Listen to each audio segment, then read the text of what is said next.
नमस्कार, ओम शांति, एक मुलाकात इस खास कार्यक्रम में आप सभी का स्वागत है। मानव सामाजिक जीव है और समाज बनता है बहुत सारी चीज़ों को मिला के, जिसमें से अहम भूमिका है राजसत्ता और धर्मसत्ता का। लेकिन सबका जो नियंत्रा है, सृष्टा है, वो है परम सत्ता यानी परमेश्वर। तो सबसे अहम भूमिका तो वही निभाते हैं। लेकिन हम जैसे मनुष्य आत्माएं भी बहुत अहम भूमिका निभाते हैं राजसत्ता के द्वारा, क्योंकि जिनके हाथ में राजसत्ता होता है उनके हाथ में पूरा समाज को सुधारने की बहुत बड़ी जिम्मेदारी होती है। तो उनकी भूमिका बहुत ही महत्वपूर्ण है। और आज ऐसे ही राजसत्ता से जुड़े हुए एक विशेष मेहमान के साथ हम मुलाकात करने जा रहे हैं, जिनका नाम है दिलीप पांडे जी। तो आइए उनसे बातचीत करते हैं और उनका अनुभव साझा करते हैं। ओम शांति, नमस्कार दिलीप जी। नमस्कार, Om Shanti. First of all मैं आपको स्वागत करना चाहूँगी हमारे स्टूडियो में, हमारे थैंक यू। सेट पे, हमारे शो में। बहुत अच्छा लग रहा है आपसे मिलके। आने वाले कुछ पलों में हम आपका अनुभव साझा करेंगे। सबसे पहले जो मैं पूछना चाहूँगी कि पॉलिटिक्स में आप अभी हैं और चीफ व्हिप यानी रूलिंग पार्टी में आप एज़ अ एमएलए आप अपनी सेवाएँ दे रहे हैं। तो पॉलिटिक्स में जुड़ने का या इस फ़ील्ड में आने की जो प्रेरणा है, वो कहाँ से मिली आपको? सो बेसिकली मेरा बैकग्राउंड पॉलिटिक्स का नहीं रहा है। ओके, मैं बेसिकली इंजीनियर रहा हूँ और ओके। मास्टर्स करने के बाद कंप्यूटर एप्लीकेशन में मैं विदेशों में नौकरी करता था। लेकिन सिर्फ़ अपने लिए जीने की चाह नहीं थी और हुँ, जब देश का सबसे बड़ा भ्रष्टाचार विरोधी आंदोलन हुआ अन्ना हज़ारे जी के नेतृत्व जी। में, तब मैंने हांगकांग में नौकरी छोड़ी और देश के लिए जीने के मकसद से मैं 14 जनवरी 2012 को हिंदुस्तान आ गया, इंडिया आ गया। ओके। और उस समय it was still a public led movement, it was not a political organisation. तो लगे रहे उस आंदोलन के साथ, लगे रहे इस भाव, इस विश्वास के साथ कि यहाँ लगे रहने से देश में कुछ अच्छा होगा, बेहतर होगा। बाद में वो आंदोलन पॉलिटिकल पार्टी में कन्वर्ट हुआ। मैं फिर जो भी ज़िम्मेदारियाँ पार्टी की तरफ से मिलती रहीं, वो पूरी करता रहा। 2015 में स्टेट में पार्टी को लीड किया दिल्ली में और ऐतिहासिक सरकार बनी, 70 में से 67 सीटें आईं और उसके बाद से लेकर के आज तक का सफ़र आपके सामने है। लिखते पढ़ते रहे, जो समझ में आता रहा, हुँ, रचनात्मकता के स्तर पे वो भी करते रहे। फिर चुनाव लड़े, विधायक बने, तो विधायक बनने का भी मकसद विधायक बनना नहीं था, सेवा करना था। जहाँ हैं वहाँ होने की वजह से अगर कुछ लोगों की सेवा होती है, कुछ की ज़िंदगी बेहतर होती है, तो वो मकसद पूरा होता है और वो संतोष है कि हो रहा है। जी बिल्कुल, तो आपका लक्ष्य ये नहीं था कि पॉलिटिक्स में आएँगे या एमएलए, एमपी बनेंगे, ये नहीं था, बल्कि देश सेवा आपका लक्ष्य था। तो जब आप अभी आ गए हैं, अभी आप एमएलए भी बन चुके हैं, अपनी सेवाएँ दे रहे हैं, तो किस-किस प्रकार के विघ्न आते हैं जो फेस करना पड़ता है और उसको सॉल्व भी कैसे करते हैं? बेसिकली ट्रेडिशनल पॉलिटिकल जो क्लास है, कहते हैं लोग, पुराने लोग, बुज़ुर्ग लोग कहते हैं कि it's not meant to solve the problem. और पॉलिटिक्स में पहले बड़ा chaos रहा है, हुँ, ऑर्डर कम रहा है, chaos ज़्यादा रहा है। लेकिन जिस तरह के राजनीतिक संगठन की शुरुआत हमने करी, हमने डिस्कोर्स चेंज किया। वे सारे विषय जो आम आदमी की ज़िंदगी पे अपना असर डालते हैं, वो सारे विषय कब के ट्रेडिशनल पॉलिटिक्स से, डिस्कोर्स से बाहर हो चुके थे। हम उनको सेंटर में लेके आए। स्कूल अच्छे होने चाहिए, अस्पताल अच्छे होने चाहिए, लोगों का इलाज होना चाहिए, बुज़ुर्गों की सेवा होनी चाहिए। ये सारे जो अहम मुद्दे हैं, इन मुद्दों को हमने पॉलिटिकल डिस्कोर्स के सेंटर में एस्टेब्लिश किया। ये बहुत बड़ा काम हमारे राजनीतिक संगठन के ज़रिए हुआ। और यकीन जानिए कि कुल मिला के राजनीति में रहने का, होने का संतोष यही है कि हम जहाँ हैं, वहाँ होने की वजह से बहुत सारे लोगों की ज़िंदगी बेहतर हो रही है। अगर दिल्ली के सरकारी स्कूलों में, प्राइवेट स्कूलों से अच्छी पढ़ाई होती है, तो दिल्ली के 15 लाख से भी ज़्यादा परिवारों के बच्चों का भविष्य सुरक्षित हो रहा है। आज की तारीख में हर साल सैकड़ों बच्चे आईआईटी क्रैक करते हैं, नीट क्रैक करते हैं, डॉक्टर्स बनते हैं, इंजीनियर्स बनते हैं, जो कभी बन नहीं सकते थे सरकारी स्कूलों में पढ़कर, सपना नहीं देख सकते थे। उस सपने जी। को साकार किया, तो ये संतोष मन में आया कि नहीं, जहाँ हैं, वहाँ से हो के हम कुछ अच्छा कर पा रहे हैं, सेवा कर पा रहे हैं। अदरवाइज़ ट्रेडिशनल पॉलिटिक्स जो है ना, वो बहुत आपके अंदर की आदमियत को सुखाने का दम रखती है। लेकिन हमें गर्व है कि ऐसी सिस्टम का, ऐसी सरकार का हिस्सा हैं, जो आम लोगों की ज़िंदगी को बेहतर बनाने में हुँ, योगदान दे रही हैं। और आप दिल्ली में, आपके बहुत सारे सेंटर्स हैं, आप वहाँ जी। पे बहुत सारी दीदियाँ हैं, बहनें हैं, जिनके संपर्क में मैं रहता हूँ। हुँ, इनफैक्ट मैं रहता ही हूँ आपके सबसे ओल्डेस्ट सेंटर कमला नगर के पास। आप पूछिएगा उनसे कि दिल्ली के जो 75-80% लोग हैं, उनकी ज़िंदगी पे सीधे-सीधे वहाँ की सरकार सेवा के भाव से कितना अच्छा असर डालती है, उनकी ज़िंदगी को हुँ। कैसे बेहतरीन करती है। जी, जी, जी। आपने जैसे कि कही एक बात कि एक मूवमेंट, आप पहले विदेश में भी नौकरी करने के लिए गए थे, फिर जी। इंडिया आए, वहाँ पे अन्ना हज़ारे जी के जो पीस मूवमेंट बोलिए, जो भी बोलिए, उसमें भी आप शामिल हुए। तो इन मूवमेंट्स के द्वारा क्या शांति को हम पुनर्स्थापित कर सकते हैं समाज में, या उसके लिए कुछ और करना मन यही ज़रूरी था, है? उद्देश्य यही था, पर्पज़ यही था कि ये जो आंदोलन है वो एक एक एक्सटर्नल प्रेशर ग्रुप की तरह काम करे। और चूँकि उस समय देश में भ्रष्टाचार बहुत बड़ा मुद्दा था, करप्शन बहुत बड़ा मुद्दा था। जी। तो जनता की माँग थी, वो आंदोलन जनता का था, किसी एक हुँ, आदमी का हुँ। नहीं था जी, कि एक ऐसा कानून बने कि देश से करप्शन खत्म हो। लेकिन उस समय का पॉलिटिकल क्लास इसे इस तरह से देख रहा था कि जिस डाली पे बैठे हैं उसके काटने के बराबर होगा। तो उन्होंने धोखा दिया और कहा कि अगर चाहते हो कि ऐसा कोई कानून पास हो तो अपनी पार्टी बनाओ, चुनाव लड़ो, जीत के आके दिखाओ। हमने हुँ। कहा ठीक है, वो भी कर लेते हैं। तो पॉलिटिकल पार्टी, टोपी, डंडा, झंडा, बैनर ये सब बनाना हमारा मकसद नहीं था, देश बदलना, बदलाव लाना मकसद था। जो उस समय की पॉलिटिकल क्लास ने चैलेंज किया तो हमको ये पार्टी बनानी पड़ी, चुनाव लड़ना पड़ा। हुँ, अदरवाइज़ ये ना पार्टी बनती, अगर सब कुछ हो गया होता उस समय तो ना ये पार्टी बनती, ना हम चुनाव लड़ते, ना जीतते, ना कुछ होता। बट जो होता है कहते हैं कि ईश्वरीय प्रेरणा से अच्छे के लिए होता है, बेहतर के लिए हुँ। होता है और वो हुआ। तो दिल्ली के लोग खुश हैं और उनका खुश होना हमारी सरकार के लिए, हमारे लिए सबसे बड़ा तमगा है, सबसे बड़ा मेडल है। फिर भी तो भ्रष्टाचार दिन-प्रतिदिन बढ़ते ही जा रहे हैं, तो आपको क्या लगता है ये जो पॉलिटिकल लेवल में हो, राजनैतिक, या फिर मतलब चेंज मैं कहाँ समझ से गया। होना? बिल्कुल सही और बड़ा जायज़ सा सवाल पूछा आपने। सिस्टम और पर्सन दोनों का बदलाव हैंड जी, बाय हैंड जाता है। आप सिर्फ़ व्यवस्था परिवर्तन कर दें और लोगों के बदलाव के लिए कुछ भी ना करें। मैं आपको एक बहुत बेहतरीन एग्ज़ाम्पल देता हूँ मैं।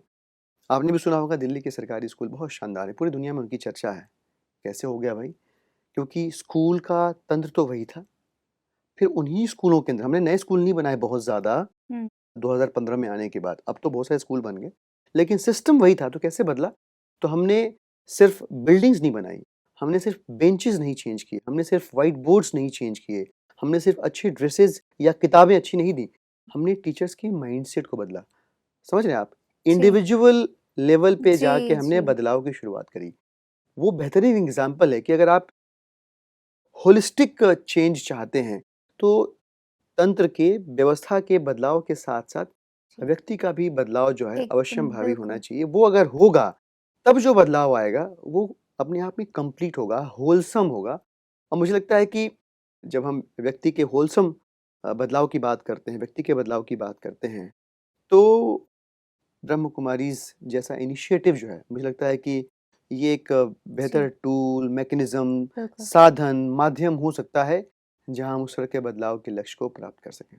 जी, जी, तो इसका मतलब है सामाजिक विकास के लिए मानसिक विकास और उस लेवल से विकास ज़रूरी है जिसके लिए ब्रह्मा कुमारी एक अहम भूमिका निभा रही हैं। बिल्कुल सही बात। तो आप स्पिरिचुअलिटी को साथ में लेके चलते हैं अपने लाइफ में? इनफैक्ट मुझे लगता है कई बार कि मैं रिलीजियस कम और स्पिरिचुअल ज़्यादा हूँ और वो होने से फ़ायदा मेरा ही है। जब आदमी थोड़ा-सा भावुक होता है, थोड़ा-सा आध्यात्मिक होता है, तो गलतियाँ कम करता है। तो एक राजनेता के तौर पे मुझसे गलतियाँ कम होती हैं आध्यात्मिक या भावुक होने की वज़ह से।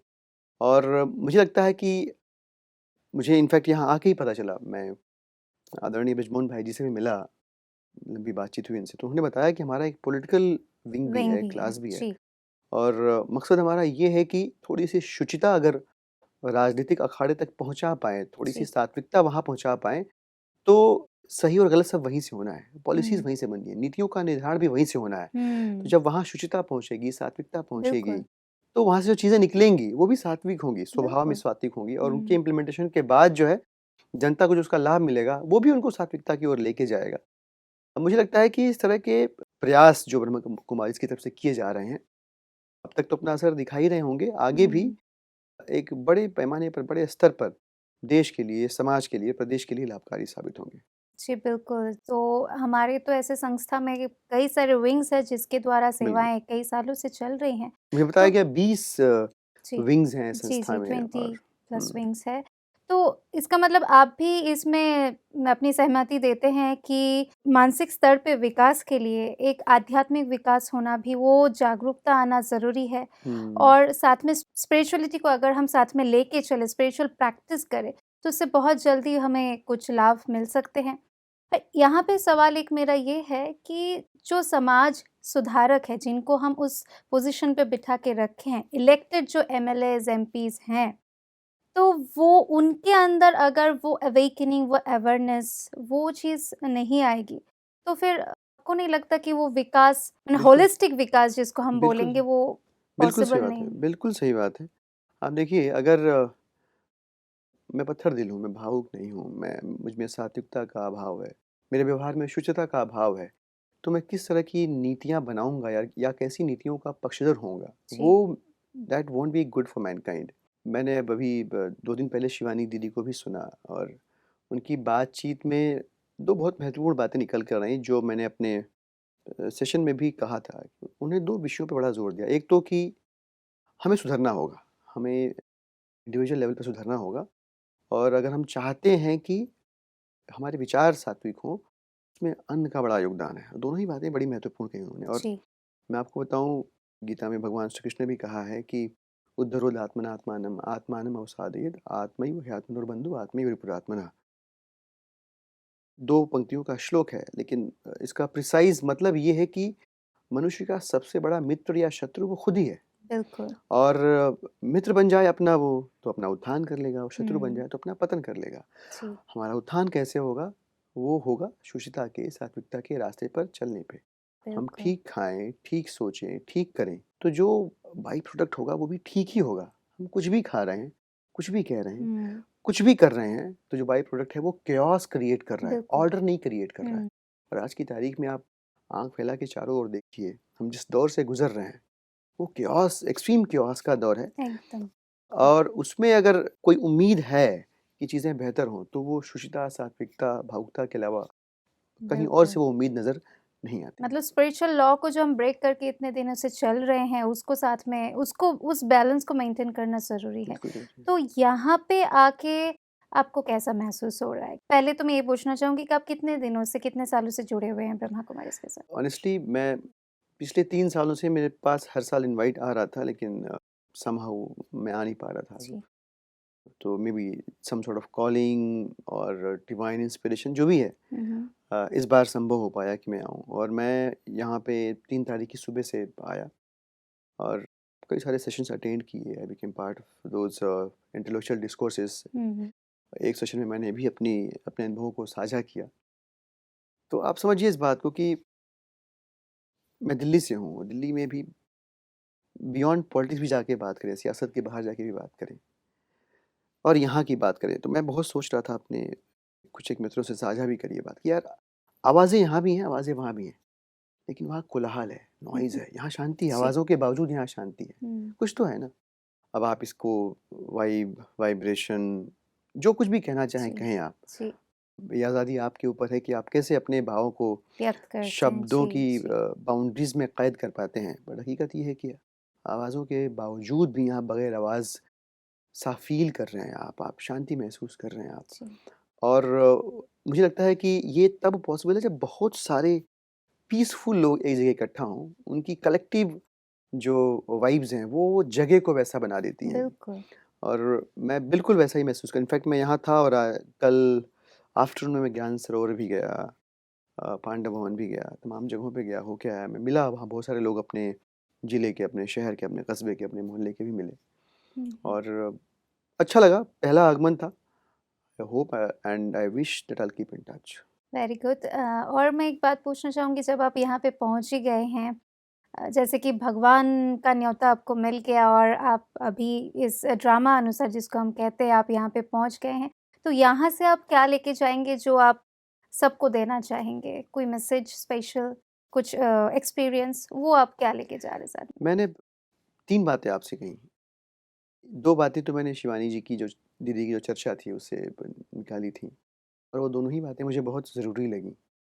और तीसरी बात ये कि ये आपके बस में है, आप chaos में रहते हुए भी अपने आप को स्पिरिचुअली आइसोलेट करके और पीसफुल माइंड के साथ रह सकते हैं और पीसफुल माइंड से रहेंगे तो आप जो कुछ भी ज़िंदगी में कर रहे हैं, वो छोड़ने की ज़रूरत नहीं है आपको। आप जो कुछ भी कर रहे हैं, आप बिज़नेस कर रहे हैं, आप जॉब कर रहे हैं, आप समाज सेवा में, एक्टिविज़्म में हैं, जो कुछ भी कर रहे हैं, हुँ, हुँ। अगर पीसफुल माइंड से करेंगे तो आप ज़्यादा कंस्ट्रक्टिव होंगे। हुँ, और पीसफुल माइंड से करेंगे तो I am a man of science और I strongly believe in string theory. आप यहाँ कुछ करते हैं तो उसका असर पूरे ब्रह्मांड में होता है। आप अच्छा करेंगे और एक जगह अच्छा करेंगे तो वो अच्छाई ट्रेवल करेगी और बहुत सारे लोग उससे फिर उसके उस अच्छाई के बेनिफिशियरीज होंगे और उम्मीद फिर आप कर सकते हैं कि वो अच्छाई की चेन जो है आप यहाँ बैठे हैं वो पूरी दुनिया में ट्रेवल कर रही है। When you are not at peace and the things that you have been doing उसका इम्पैक्ट कुछ भी नहीं था और अब जब आप पीस में हैं और चीज़ों को कर रहे हैं उसका इम्पैक्ट कई गुना ज़्यादा होगा और आप बहुत जी। ज़्यादा तरीके से एक जो मेरा बड़ा विश्वास होता है सामूहिक सौभाग्य जिसे मैं कहता हूँ कलेक्टिव गुड लक की मैं बात करता हूँ। तो आप उस कलेक्टिव गुड लक में कंट्रीब्यूट कर रहे होंगे, अगर आप पीस के साथ हैं तो। तो ये बात मैं आपसे पूछना चाहूँगी कि आप रूलिंग पार्टी में हैं और ऐसे एमएल आप सेवाएँ दे रहे हैं, लेकिन ये जो लाइफ़ है और स्पिरिचुअल जो लाइफ़ है, तो आपको दोनों के बीच में बैलेंस करना आसान लगता है या अगर करना बेसिकली डिपेंड्स कि आपको क्या ड्राइव करता है और अगर आपको लाइफ में बैलेंस का कॉन्सेप्ट ड्राइव करता है, तो आप बैलेंस कर लेंगे। मैं ऑलरेडी बैलेंस्ड हूँ। मैं मतलब जो मेरा पुश्तैनी मकान है वहाँ हम बचपन से हम लोग शाकाहारी हैं एक। दूसरा ओके, जो मेरा पुश्तैनी मकान है वहाँ भी लहसुन प्याज भी नहीं बनता। दिल्ली में तो बनता है पर जो हमारा पुश्तैनी घर है बनारस के पास वहाँ जी, अभी भी नहीं जी, बनता। ओके, मैं बहुत थोड़ा खाता हूँ, सीमित खाता हूँ। रोज़ आधा घंटा मेडिटेट करता हूँ और रोज़ 1 घंटा योगाभ्यास करता हूँ। ओके, अ, वेरी और गुड। कोशिश ये करता हूँ कि जब चुनना हो कि सरकार की किसी पॉलिसी का बेनिफिट किसको मिले, तो जिसके पास किस्मत का जिसके पास ईश्वर का दिया कम है, सरकार की तरफ से ज़्यादा मिले। मुझे हुँ, लगता है कि ये बगैर बीइंग स्पिरिचुअल आप इस तरह की गवर्नेंस नहीं डिलीवर कर सकते हैं। तो मैं तो पूरी कोशिश करता हूँ कि वो बैलेंस स्ट्राइक करके चलूँ, जो स्पिरिचुअल और पॉलिटिकल लाइफ़ के बीच में है। और वो बैलेंस स्ट्राइक करना it helps me in whatever I am trying to achieve through politics because I am able to do spiritual politics instead of doing the traditional politics. तो आपके नज़रिए से आप क्या सोचते हैं क्योंकि आप ईश्वर पे विश्वास रखते हैं, आप एक रिलीजियस फैमिली से भी है और सात्विक भोजन ग्रहण करते हैं। तो ये जो आपके लाइफ में जो ऑलरेडी ये सारी बातें हैं, तो एक आदमी को सही इंसान बनने के लिए, एक सही व्यक्ति बनने के लिए आपको क्या लगता है कौन-कौन सी चीज़ों की कंट्रीब्यूशन होती है? देखिए, मुझे लगता है कि एक व्यक्ति या व्यक्तित्व के तौर पे 4 चीज़ें हैं जो मुझे परिभाषित करती हैं, डिफ़ाइन करती हैं। मुझे लगता है कि ये अगर 4 गुण अगर किसी आदमी में हैं, तो मनुष्य है गलतियाँ तो करेगा, पर बहुत कम गलतियाँ करेगा और जी। जो कुछ भी वो कर रहा होगा उसमें वो कहते हैं ना कि गली के आखिरी आदमी का ख़्याल रखना, जो जो सबसे गरीब है, सबसे हैरान है, सबसे परेशान है, उसकी चिंता में वो जिएगा और जो कुछ भी करेगा उस चिंता में करेगा। पहली चीज़ जी। है आज़ादी, दूसरी चीज़ जो मुझे लगती है दूसरा शब्द जो है वो है स्नेह, प्रेम, तीसरी चीज़ है करुणा और चौथी चीज़ है पीस। तो ये 4 वर्ड्स हैं, मेरे लिए कीज़ हैं, कुंजियाँ हैं जीवन की, पीस, लव, काइंडनेस और कंपैशन एंड फ्रीडम। इनका अगर संतुलन किसी ने अपने जीवन में स्थापित कर लिया, तो वो जो कुछ भी करना, कहना चाहता है, जो कुछ भी रचना गढ़ना चाहता है, जो कुछ भी हासिल करना चाहता है, वो करने का उसका रास्ता खुद ब खुद जो है वो सात्विक हो जाएगा, स्पिरिचुअल हो जाएगा और शुचिता से भरपूर हो जाएगा। जी, बिल्कुल। तो यहाँ पे जो आप आए हैं, यहाँ पे क्या आपने वो ईश्वर का जैसे आपने कहा कि वो पॉज़िटिव वाइब्स जिसको कहते हैं वो आपने फ़ील किया। लेकिन क्या आप भगवान पे विश्वास रखते हैं बोल के यहाँ पे आए हैं? या भगवान पे विश्वास करना चाहते हैं? या आप ऑलरेडी स्पिरिचुअल हैं इसलिए आए हैं या गॉड को यहाँ पे आके आप फ़ील करके नहीं, जा रहे हैं? पूरा विश्वास है। देखिए, यह सृष्टि, यह प्रकृति, यह कुदरत जिसे जो मन में आए कह ले और जिसे जो मन में आए मान ले। मैं किसी की मान्यताओं पर, किसी की आस्थाओं पर कोई प्रश्न चिन्ह नहीं खड़ा कर रहा हूँ। बट मेरी आस्था है, मैं प्रगाढ़ आस्था वाला व्यक्ति हूँ हुँ, हुँ। और बहुत सारे लोग वाइब्स कहते हैं, एनर्जी कहते हैं, मदर नेचर कहते हैं, कुछ भी कहते रहें। बट आखिरकार ये तमाम आस्थावान लोग एक सुप्रीम एनर्जी से guided, controlled, dominated, instructed feel तो करते हैं ना। जी। आप शब्दों का चयन जो कुछ भी कर लें उस सुप्रीम एनर्जी को, उस डिवाइन लाइट को हुँ, डिफाइन करने के जैसे लिए। भी डिफ़ाइन कर बट वो प्रकाश का पुंज है जो आपको गाइड कर रहा है, आपको बता रहा है। जब आप कहते हैं ना कि भगवान सारे रास्ते नहीं बंद करता, तो वो कौन-सा भगवान है जो एक रास्ता आपके लिए बचा के रखता है, जब आप उम्मीद नहीं छोड़ते हैं, हुँ, जब आप हिम्मत और हौसला नहीं छोड़ते हैं हुँ। और क्यों भगवान ऐसा कर रहा है? तो मुझे लगता है कि इस दुनिया में हम सभी परमपिता परमात्मा की राजकुमार आत्माएँ हैं। और मुझे लगता है कि जब एक बार आप राजकुमार आत्मा हैं, तो अपनी क्षमताओं को आप पहचान लेते हैं, तो कुछ भी हासिल करना, चाहे स्पिरिचुअल लेवल जी। पे, चाहे मटेरियल लेवल पे, आपके लिए बहुत मामूली-सी बात है, बहुत सहजता से आप कर लेंगे।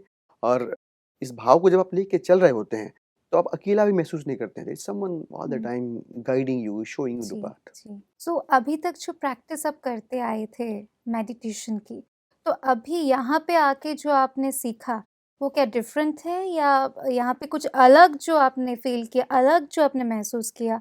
या सब जो अभी तक एक ट्रेडिशनल वे में आप जानकारी लेके आए थे, तो यहाँ पे क्या आपको अलग तो महसूस हुआ? ईमानदारी से कहूँ तो मैं पहली बार यहाँ पे आया हूँ, और पहली बार यहाँ पे आने के बाद राजयोग से मेरा परिचय हुआ। ओके, वैसे पतंजलि योग पद्धति का विद्यार्थी रहा हूँ, और मैं विपश्ची रहा हूँ, मैं नियमित विपश्यना करता रहा हूँ। ओके। और इसके अलावा भी विपश्यना के जो जितने भी तरीके हैं, जो आर्ट ऑफ लिविंग के ज़रिए सिखाए गए, ओशो ने सिखाए, सबका अभ्यास, जिज्ञासु प्रवृत्ति कहूँ तो सब जानना, सीखना मेरा मन रहा है। हुँ, हुँ। और मैं व्यवहार से, विचार से सॉल्यूशनिस्ट हूँ, तो जहाँ समाधान है, मैं वहाँ हूँ। जी, और इस बात में कोई परहेज़ नहीं रखता कि अगर समाधान के तौर पे मुझे एक फूल यहाँ से उठाना है, एक फूल यहाँ से उठाना है, और एक सुंदर-सा समाधान का गुलदस्ता बनाना है, हुँ, हुँ। तो मैं संकोच नहीं करता। मैं राजयोग का भी अभ्यास करूँगा, और देखता हूँ कि सब मिला के अच्छा क्या निकलता है, जो मुझे और बेहतर इंसान के तौर पे स्थापित करता है, और ज़्यादा सात्विक होने के लिए मुझे प्रेरित करता है। जी, बिल्कुल, तो यहाँ से जाने से पहले आप हमारे दर्शकों को क्या मैसेज देना चाहेंगे? मैसेज बड़ा स्पष्ट है, सभी लोग रियलाइज़ भी करते होंगे कि जीवन में जो भी मटेरियल लेवल पे वो हासिल करना चाहते हैं, आप लोगों से पूछिए आप क्या करना चाहते हैं? तो कहेंगे डॉक्टर बनना चाहते हैं। लेकिन आप पूछिए उसके बाद, तो सोचने लगते हैं उसके बाद इंजीनियर बनना चाहते हैं, या एक बड़ा बंगला चाहिए मुझे, एक बड़ी-सी गाड़ी चाहिए महँगी-सी। उसके बाद ज़िंदगी खत्म तो नहीं हो रही ना? तो फिर उसके आगे की यात्रा में क्या करना है? तो मोस्टली लार्जली लोग मटेरियल गेन्स को ही ज़िंदगी का मकसद बना लेते हैं। उनको अगर थोड़ा-सा कोई गाइड करे, मोटिवेट करे, इंस्पायर करे, तो वो उसके बियॉन्ड सोचने में उनको वो सक्षम बना पाएगा। जी, और जब आदमी सक्षम हो जाएगा तो समझेगा कि नहीं यार, ये तो कुछ भी नहीं, ये तो धूल है, मिट्टी है, ख़त्म है। इसके बियॉन्ड आध्यात्मिकता की ओर रुख करना ही पड़ेगा, अगर जीवन में संतुलन चाहिए, अगर खुशी चाहिए, ज़हन में शांति चाहिए। और देखिए यही इम्बैलेंस तो है वेस्ट और ईस्ट के पास। जी। उनके पास सुख है, हमारे पास शांति है। तो वो बैलेंस स्ट्राइक करने के लिए आदमी मोटिवेट होगा, प्रेरित होगा। मैं यही रिक्वेस्ट करूँगा आपके इस चैनल और इस प्रोग्राम के देखने वालों से कि उस संतुलन को सीख करिए। वो संतुलन शुचिता में है, सात्विकता में है, आध्यात्मिकता में है। वो संतुलन अगर आपने पा लिया, तो जीवन में सब कुछ पा लिया। जी, बिल्कुल, तो यहाँ पे जो राजयोग सीख के आप जा रहे हैं, वो अपने पर्सनल लाइफ़ में भी उसकी प्रैक्टिस आप बिल्कुल करेंगे? प्रैक्टिस करेंगे, बिल्कुल प्रैक्टिस करेंगे, और सिर्फ़ प्रैक्टिस करने तक सीमित नहीं रखेंगे, बल्कि मेरा मानना है कि आपके पास जो अच्छी चीज़ें हैं, वो आगे जानी चाहिए। तो मैं जो कुछ भी सीखता हूँ, मैं कोशिश करता हूँ 10-20-50 लोगों को सिखाऊँ, जी, बताऊँ कि ये मेरा जी। अनुभव है, और तुम भी इससे अगर इंस्पायर हो सकते हो, प्रेरित हो सकते हो, मोटिवेट हो सकते हो, समझ सकते हो, तो समझो। जी, जी। Okay, thank you so much Dilip ji बहुत-बहुत यहाँ शुक्रिया। पे आने के लिए थैंक यू अपना मुझे यहाँ पे बुलाने के लिए, अपनी बात साझा करने देने के लिए। हम हमारी यही शुभकामनाएँ है कि यहाँ से आप बहुत कुछ लेके जा रहे हैं, वो सब में आप बाँटें और ज़िंदगी में भी आप इतने और कामयाबी की और ऊँची मंज़िल तक आप पहुँचे और सबके साथ ये खुशियाँ बाँटते रहें मैं और ज़िंदगी में डेफ़िनेटली सफल होते अनमोल रहें। खजाना लेके जा रहा हूँ यहाँ से। जी, बिल्कुल, thank you thank you, so much for coming here. Thank you. ओम शांति। ओम शांति। तो दोस्तों ये थी आज की हमारी विशेष मेहमान की विशेष मुलाकात। बहुत अच्छी-अच्छी बातें उन्होंने कही, हमारे साथ शेयर की और हम चाहते हैं कि जो कुछ अच्छी बातें उन्होंने यहाँ पे आके फ़ील किया है और जो कुछ हमारे साथ उन्होंने साझा किया, उसका असर हमारे जीवन पे भी होगा और हम चाहते हैं कि सभी कोई हम मिल के मेडिटेशन की प्रैक्टिस करें और हमारे जीवन को सुखमय, शांतिमय बनाएँ। इन्हीं शुभकामनाओं के साथ आज हम लेते हैं इजाज़त। ओम शांति, नमस्कार।